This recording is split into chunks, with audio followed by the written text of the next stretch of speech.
guys, welcome to episode 2 of the Game of Content. Today I'm really excited. I have a fellow content creator, Thelexikitty, joining me today on, again, this really brand new, exciting YouTube series I'm so stoked to share with you guys. So Thelexikitty's branding is, she is a trans YouTuber, glam rock fruit snack producer of Wholesome Chaos, voice actor for MK. She's a creator that I really look up to and admire. I met her through a group of friends not too long ago. We bonded over, I'm gonna say Wholesome Chaos on Twitter. Her YouTube videos go from memeing, it's a Reddit chat room, to talking about more serious things about coming out to your parents as LGBTQ. Lexi, how are you today? I'm pretty good. How about yourself? Pretty good, my friend. Really excited here to have you on the show today. Thanks so much for having me. So this episode, I think it's really important to talk about the medium of visual content and generating a foundation on YouTube. These are things that many creators, myself included, you don't understand the mountain of YouTube and TikTok and Instagram Reels and how difficult it is. That's a hill to climb, especially if you're just getting started. I want to reach out to those people that are trying to grow their branding and trying to learn about what they're missing out on, what they're not doing for themselves, and anything that we can share along the way to help them. What do you define as a content creator? Honestly, it's a really wide definition, and I think anybody that creates visual, even audio stuff, but any sort of content on any platform, I define any sort of content as something that a complete production of any length, even seconds long, that you present to other people in a semi-performative way. Is it a really good medium for spreading information and promoting anything that our society's dealing with at that moment? Oh, totally. I think there was a book called Primal Branding. One of the pillars of content of sort of branding that they push is education. Is, you know, if your content is going to be entertaining or educational, or there are other, you know, pillars that you can go towards, but definitely a whole social media movement towards education and educating people about social issues. I think that's such an interesting point because, you know, if you think about like the amount of technology that even the children being brought up in now, they have a phone in their hand at the age of 7, and I didn't get my first cell phone until I was 15. It's the accessibility and the stimulation that the new generations are having with education through social media. I think that's absolutely fascinating. So that's a really valid point. Wait until you have toddlers that have never grown up in an environment that didn't have Alexa. I didn't consider that. We have a Google Home. We have a Google Echo in our house, and I will not turn it on, especially with all the SEO training that I'm trying to do to better my branding. I'm just like, oh my God, Google, get out of my life. What is the definition behind, and I feel like this term is a little bit dated, but it is such an old saying, especially in the ages of Mad Men in New York City. What does the term content is king mean to you? I've heard this term thrown around a little bit. I think content is a very good vehicle. I'm not sure if content is always king, because sometimes content is just created for the sake of content, pointing at Hollywood and continuous sequels. Yep. That content is not king. Don't need movies. Something new, please. But I think it's mostly about getting people's attention and holding it for, you know, any period of time. And once you have people's attention, you can then educate them about a particular topic, make them laugh for a few minutes, and make them forget the terrible world outside. You know, you can do a lot of things once you have people's attention, but content generates attention, and attention is valuable. And is that one of your goals as a creator, is to grab people's attention and then kind of have them get to know you on a deeper level? What's one of your main goals? I'd say one of my main goal is and always has been make one person laugh every day. And also as a side to that is just, you know, get people to sort of loosen up and be weird enough to scare the neighbors and you know, get out of their comfort zones. One of the most reliable things I've noticed about you as a creator, especially on Twitter, is you're always consistent. You embrace your uniqueness, you embrace your own talents, and you spread the notion that everyone has something to offer the world, and being weird is a compliment. You know, you stand out. Yes. I think there are lots of social rules and stuff that we all do to be polite to each other, etc. And people too often take that and they sort of extend it into their creative sides as well. And it's like, we have social rules and stuff so that we are nice to each other and don't punch each other in the face instead of saying hello. But But that doesn't mean we should be any less creative or any less, like, we should be out there, singing the Folgers theme with, the best part of waking up is mortgaging a dock. You could, these kind of weird things can always be inserted into the world around you, and just walking through life without doing that is a missed opportunity. We're going to talk visual content now. Lexi, you have a really strong follow on both TikTok and YouTube. And it really, in the research I did on your channels and your platforms, it really appears that you spent a lot of time nurturing your places on both those platforms and polishing your craft. So my first question is, from your experience, what's the main difference between the two? One, you can really do anything on YouTube. TikTok is very different and niche in their market. And what's different to you for your content? So I actually think it's kind of the opposite. You can do pretty much anything you want on TikTok with the base set of rules. YouTube is a bit more niche, I feel, because you have to have a fairly long video, you have to have a fairly well planned out video, or you have to go so incredibly weird or hilarious that there is no plan. There is no in between. You can't just meander on YouTube, you'll get people clicking off. TikTok, you have 2 seconds to grab somebody's attention. YouTube, you have 8 to 30 seconds, I feel like. But TikTok, if you get on TikTok, swipe up with your thumb, and then swipe again. And that's how long you have to grab somebody's attention. If you can grab somebody's attention in those 2 seconds, you're good. And you will have another, 10 to 15 seconds to make your case for them to watch your entire 60-second video. Or 15 seconds or whatever. TikTok videos are also so short and easy to make that they are pretty disposable.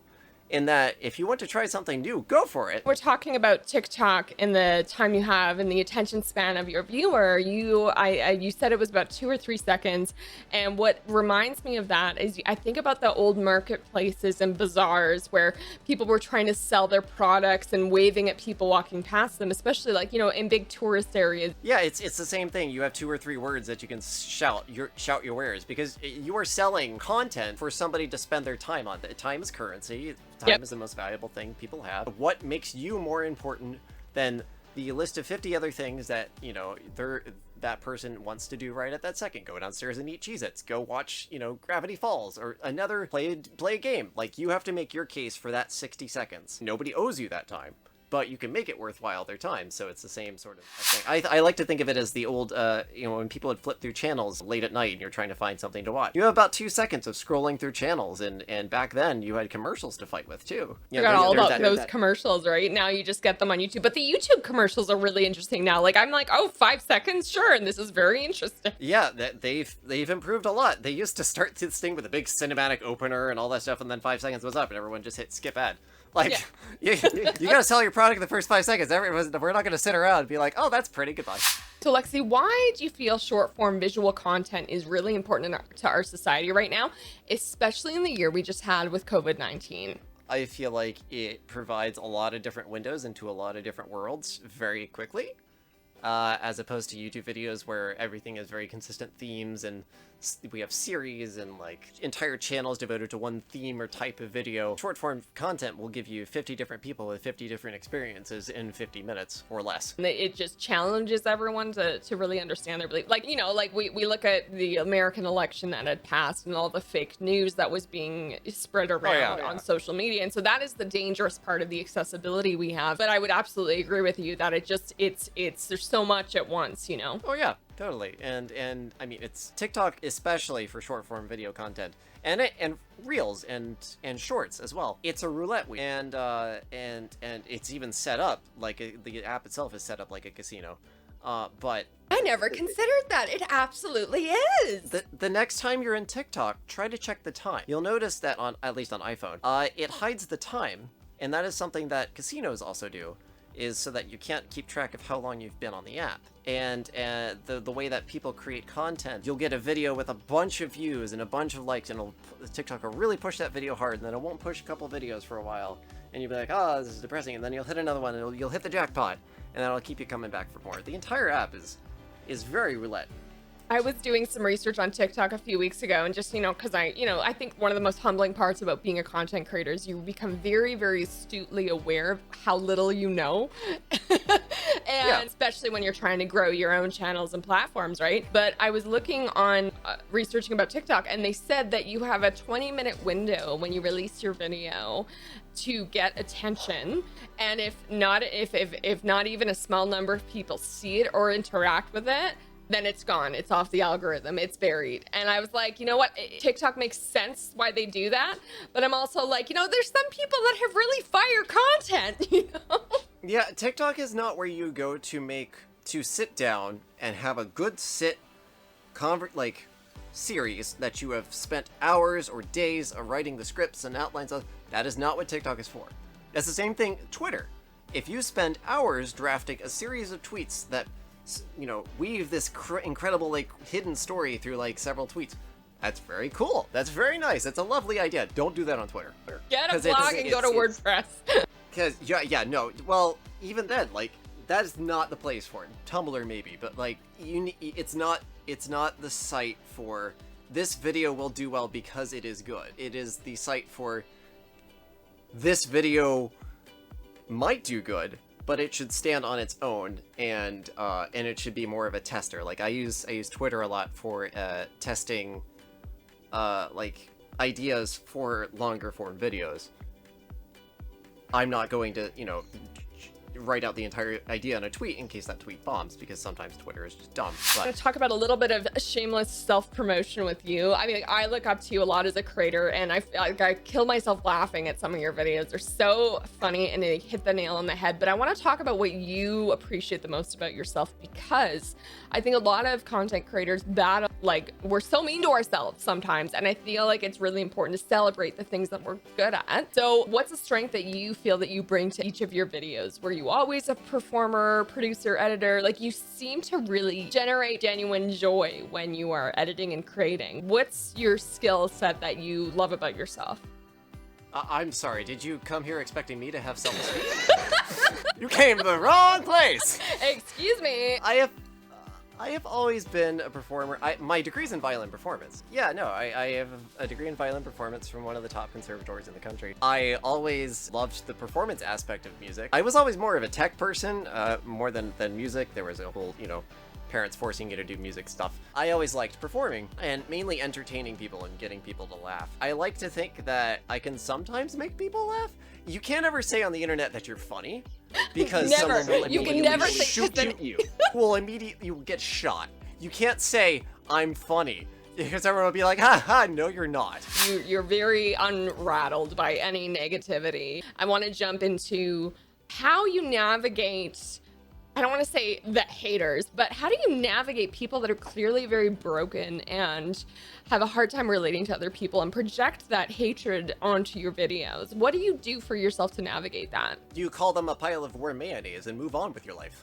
There are some old streams of mine on my YouTube channel. Subscribe to my YouTube channel, blah blah blah, personal plug. But there are some old videos. I was so nervous before my first Twitch stream, because I started on Twitch in 2018, and I remember messaging my best friend an hour before, being like, oh my god, what if people come on and they're transphobic and stuff, and oh my god, what if they make fun of me? She's like, it'll be fine. I went into streaming with 6 average viewers and 3 mods, because I was just I don't want to have to deal with haters. You have to protect yourself. You had to. I think that was the right choice. Oh yeah, no, totally. And Twitch is an excellent place to go to get used to haters, because you have to react live, or not react live, and you don't get a chance to sit there and ruinate over it, or get mad at them, or plan a good comeback, or look smart. You just have to be ready, and it's a very good place to get very thick-skinned very quickly, if you're up for that. I don't want to loop everybody into the same area, but people that are between 17 to 25, they're still finding themselves. They're still figuring out what they want to do, what they want to be in the world, who their social circle is. And I think it's so painful if you expose yourself immediately on Twitch at a really young age, because you might not have the capabilities to generate that thick skin. They'll run you off Twitch, and if you react and you give them ammo or something like that to, actually, fight back, they'll eat it up. They just want attention. The people that troll, either one, do actually believe most of the stuff, which is actually the minority, I feel like, and two, they're just looking for attention. People come on Twitter posts all the time and say the most contrarian, controversial thing right under the top post, just so that they can farm the likes. Like, that's the only reason they do it. That they just want to see the little notification bubbles. That's all they care about. And you talked about gambling, and I did a thesis in college talking about how social media generates. It's just so funny that you talked about the casino, because like it generates the dopamine feed that we thrive on in gambling, and people that are engagement farmers are absolutely addicted to that dopamine rush, and you can see it. And they get thousands of retweets and likes. And I get it from one business aspect. I respect that, and I understand that's their market. But it is such a hard, fine line to walk, because do I need the engagement as much as I would want to not align with what I'm about to tweet? Oh yeah, no, I used to post hater comments, because those do really well. Negativity breeds relevancy. Yeah, no, it's just, and a lot of trans people, have done the same thing. And for me, it was an excellent excuse to write insults, because I wanted to sort of refine. I was doing comedy writing classes at the time, and I wanted to sort of refine insults in a way that was advertiser friendly. I like to make very advertiser friendly insults that are still punchy. But I realized after a while, I just didn't feel good. But I was like, this is great engagement and all, but like, we've hated on Jeremy is now the nameless entity of what we call all transphobes now, and Octavia, our channel mascot, feeds off of their souls, and that's the only thing she eats. But Jeremy is the nameless entity, and like, we've talked about Jeremy enough. Like, I'm not actually creating anything, I'm writing an insult to a nameless YouTube comment that's just hating on trans people, and like, I'm just giving them a voice at this point. And yeah, I got 200 likes out of that, but like what did I make? Yeah, what did I create? What did I create an impact? What did I contribute? And that's absolutely way in balance. In 5 years, if they print out my tweets and frame like a random one, and it's that one, am I gonna be proud of that? Like, is that something I'm like, oh yes, I created that? No, I don't want anybody to remember that. That's just me letting off steam. This is crap. Do I want them to frame something that's me creating a fake zoo with like, something that we presume to be a giraffe and like spider geese and stuff? Yes, that's weird. People's imaginations.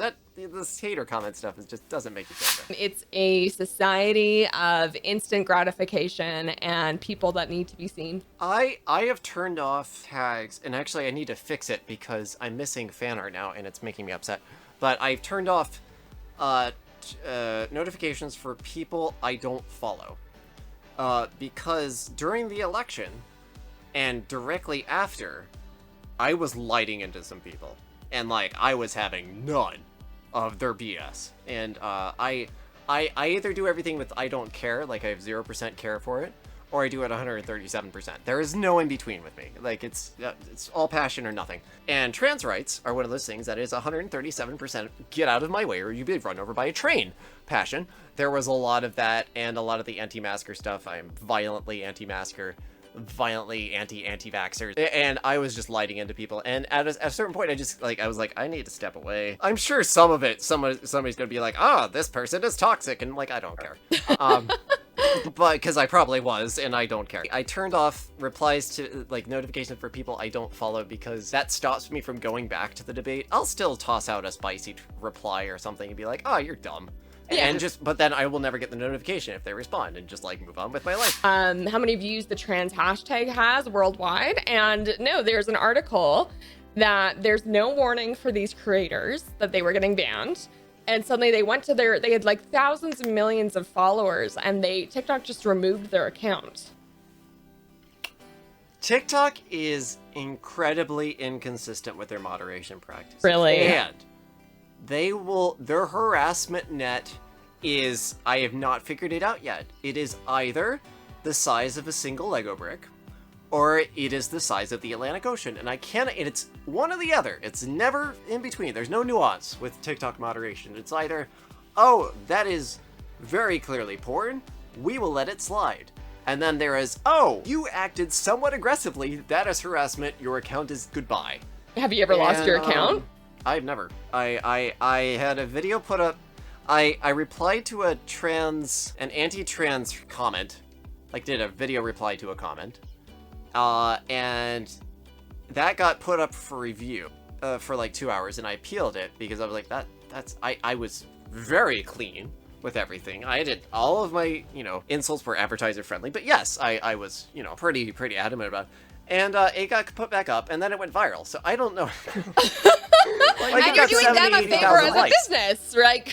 Yeah, no, it's like people like this, and like and that's not my main content. Usually it's product reviews on TikTok and jokes and things like that. The only other video I've had put under review was there was a duet chain of a bunch of an audio of people saying they're going to go rescue Spider-Man from Sony, and like everyone got Nerf guns out. And I have a massive Nerf gun collection because I am apparently 5 years old. But I duetted that with an Iron Man mask and a big Nerf shotgun. And everyone else in the duet chain had Nerf guns. And mine got put up a review literally 5 minutes later and then removed by TikTok for like firearms or something. And I was like, that's a giant red and orange Nerf gun. That's so... And like, I'm angry for you that they did that. Like, it was just an Iron Man helmet, and I don't know why, and I was just like, everyone else had Nerf guns, and like, the chain kept going. Like, I saw somebody else do it, and I had done other videos with Nerf guns, and I follow somebody, we're friends on TikTok, whose entire account is like, old Nerf blasters and old toys and stuff like that. Like, his entire account is Nerf. Nerf sends him stuff to promote, but that particular video, TikTok was like, you can't have Nerf guns, but then I think that was when they were cracking down on like guns and stuff, because they backed off a little on Nerf guns, and I've used them as props in other videos more recently. And you've been fine. And they've been just fine. I still don't use airsoft. Like, I have airsoft guns that I'll use on YouTube as props, but I will not use airsoft on TikTok because they're just really strict with their moderation, and it's just not worth it. Is there a strike policy that TikTok has where if you get 3 strikes, you're banned forever? TikTok's entire moderation team appears to be an epileptic octopus. With ban and it's okay buttons around it, and then they just feed it caffeine like every 3 hours, and it just flails. It's like the 15-year-old intern is in charge of moderation, A 15-year-old intern who doesn't know what any of the buttons do is blindfolded and is also listening to death metal. That's about all I got. I have no idea what's goes on in the control room of moderation team at TikTok, but it's somewhere between that 15-year-old team and an epileptic octopus. Like, some of the moderation team on Twitch, if you look at it fiscally and you look at it from a business standpoint, sex sells. Twitch protects itself, and like, it's predictable at least. Like, you can at least work with that. Like, I understand Twitch always favors safe, money-grabbing stuff. And sorry, I call it like I see it because I don't care. Twitch favors itself because Amazon and Bezos. I don't know. But that's what they do. Like, that's what they always do. And if you're relatively okay on Twitch, you're fine. But like, TikTok will go after you for like screaming at a cucumber too loud, and they'll be like, "Oh, that's harassment towards vegetables. You're banned." And be like, "Excuse me, the cucumber deserved it." Tell me that hasn't happened. Tell me that hasn't happened to you. I can't. But yeah, I've noticed also if people say they make videos against TikTok and they're like, TikTok removed this video and they are being transphobic for this reason specifically, TikTok will pay more attention and more, and it'll start to snowball. The people that are always like, I got banned for no reason, didn't get banned for any good reason, but they got banned for going after TikTok. If you read the TikTok like user agreement, there's a whole bunch of stuff you're not supposed to say. You're not supposed to like disclose how much you're making in the creator fund. Like, you're not supposed to analyze TikTok's algorithms, and like there's a whole bunch of stuff you're not supposed to put on TikTok. Like, they want it to be dancing and funny. Like, they it's don't a want fun platform for people, as we said, to spend those 5 seconds of their time. They want nothing but frosting. They don't want any, meat and potatoes. They want frosting and cupcakes and joy and nothing else. Like, you can find cake in the frosting, but they want it to be unsubstantial, sweet, disposable content. Not that's forgettable, but that it's very easily consumable. It's very palatable. Yeah. I like to think of it as like white bread. It sometimes it comes with sprinkles on it. Sometimes it comes with toast and butter, and like sometimes it's part of a sandwich and it's really good. And like there's a there's a whole channel. You want to eat sandwiches from that channel particularly. They don't like anything that's offensive or makes you is controversial or anything like that. They don't like that kind of stuff. And then if you... It's like how there's so much heat over the DMCA rules on Twitch when they, but like at the end of the day, like they were doing good things about muting your VODs just to protect you, but it's also like they weren't communicating with the streamers, and at the end of the day, if you get the 3 strikes, they can't do anything to protect you because they have a bottom line to feed as well. And the music business is so money hungry. They will throw any amount of money at it to throw Twitch under the bus. Music industry is not worth going up against. And what frustrates me a little bit is that one of my first stream, I didn't know anything about DMCA because I was dumb. I was playing like Lord Huron's most recent album. Oh, good album. I love that album. I mean, the most recent in 2018, but this was at the time. And I was like, this one just came out. I was very happy about it, and I uploaded it to YouTube, and the entire thing got like 63 copyright violations. Is it your same channel you have now? Yeah, and like I just deleted the entire video because there was no point in muting 98% of the video because we were playing the album on loop. All of it was, but I was like, oh, okay, this is a problem. I need to search out no copyright music. And within I think the second and third stream, I was still using copyrighted music, but like by the fourth stream, we were using NCS, no copyright sounds, and it was fine. And like as I listened to music off stream just to like pick out good tracks because I went to music school. I'm very picky about music, and then signed up for Monster Cat Gold for $5 a month. Now all of my music is powered by Soundstripe, who I have a decent working relationship with, and I love their music because it's actually varied. It doesn't all sound like EDM or lo-fi. In the Caribbean, it doesn't sound like lo-fi. Well, I love lo-fi, but really good lo-fi. It doesn't sound like generic vlog music .wave. Generic vlog music .wave. You know the type. I do. I know it, and that came right up to my mind. I was like, I know exactly what you're talking about. And it doesn't sound like somebody found an EDM synthesizer and sequencer and just looped everything for 5 hours. Press the D note repetitively. yeah, exactly. It doesn't. So yeah, I use Soundstripe for everything, but like I forget how much it is, like $21 a month for music and sound effects. And when I did Monster Cat Gold, it was $5 a month, and there were free options. Like I think Pretzel Rocks is ad supported or something. I think other streamers have been doing this for years, and I still see posts on Twitter of people in 2021 getting butthurt, being like, "Oh, we are giving you." Advertising and we are using our platform and our my 10 average viewers. Someone tagged Green Day yesterday. I was reading through, there was that, it's like I see once a day a DMCA complaint now instead of like once every hour, so it's dying down. But someone was tagging at Green Day to say, hey, I didn't know this was a thing, and I'm just like they don't care. Green Day does not need your advertising. I think everyone pretty much knows about Green Day. Yeah, now on the other side of that, Twitch isn't entirely good on its enforcement because Dragon Force. Dragon Force, yeah! They released all their music for stream, and then they did a concert on Twitch, and about 20 or 30 minutes, I forget how long into it, the stream got taken down for DMCA. They were doing it on Twitch. Was like, this music is copyrighted, and Dragon Force was like, yes! By us! So that same thing happened with Trivium this year. They were on Twitch and their VOD got taken down too.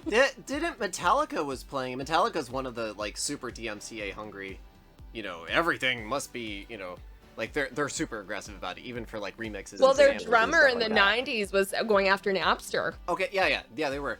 And they played at Twitch did some sort of virtual con this year. Yeah, I remember it vaguely. It was about 8 months ago. And Metallica played, and Twitch hurriedly put over like clinky xylophone music that was copyright safe over Metallica because they didn't want Metallica to go after Twitch for playing their copyright because they weren't sure if they had the rights to actually stream Metallica. But like what I loved about that is that Metallica had started playing and it took about 10 minutes for them to put that xylophone. Yeah, like, no, it didn't do it right. Like, they were like, oh wait, hang on, this is Metallica. Oh god, the lawyers. Grab people's attention and be weird. Don't be afraid to be weird. Yeah, you will never start very weird, and if people don't like that, narrow it down. Like, you come up with your weirdest idea, and make that, amplify it. Like, it doesn't necessarily need to be weird or strange. It just make everything as loud and as colorful and as bright and as varied as possible to grab people's attention, because you have way shorter time than you think you do. A minute of you talking is an hour for somebody else. You got to grab people's attention like right away. And I feel like there's so many people that get in their own heads, myself included. I did that when I was just getting started on Twitch, where you overthink something and you're anxious. Everyone does. Everybody does. And I think when you understand that and you take your idols off of the pedestals you've put them on, and you understand they're people too, and they have the same challenges. Like, they get anxious every day when they press that go live button. But the difference between you and them is that they press go live. They hit the record button. They open Premiere. They open TikTok and hit the big red button. Like, just do it. You have everything that you do when you first getting started. If anybody's just getting started, everything you do will suck. And that's supposed to happen. Yeah. Nothing that you do, no matter how much work you put into it, is going to be good. Just suck. Just embrace it. For the first 10 of whatever you're gonna make, it's all gonna suck. Have the courage to suck and courage to fail. And there's a freedom in that. Like, if everything, you know, everything's going to suck, then you can try whatever you want, because it's all going to be terrible. So you may as well try whatever you want, and then you can improve on whatever actually works. Like, as long as somebody likes your stuff and somebody doesn't like it, you're good. If nobody says anything, your content's too bland. Like, somebody always has to hate your content for you to know it's good. So make sure, you're making something that makes people happy and ticks somebody off. Lexi, it's been an absolute pleasure having you on the show today. I'm so excited to release this episode. Where can my viewers find you? I am on YouTube at youtube.com/c/Thelexikitty, TikTok, tiktok.com/Thelexikitty, and Twitter, twitter.com/@Thelexikitty, I believe is how it's formatted. But yeah, you can find all my links at thelexikitty.com/links. And you can come join us for a whole bunch of wholesome chaos, and sometimes some product reviews, and sometimes some other really weird stuff. I love your talking voice. It's so infectious. Lexi, it's been an absolute pleasure having you on the show today. I'm so excited to release this episode and educate people on the value and joy of the game of content. And what's your upload schedule on YouTube, just so we can have those viewers subscribe to you and make sure that they don't miss your most recent video? My upload schedule is as chaotic as I am, but it's usually about once every 2 weeks. You can also find much more frequent videos on one of the channels I voice for, which is the YouTube channel MK. We do Reddit videos and readings and narrations over there, and I'm usually on that channel about 3 to 4 times a week. Excellent, excellent. Well, I'm going to put all of the links in the comment section below, you guys, and I will see you guys on the next episode. Everybody have a great weekend, and I'll talk to you guys soon.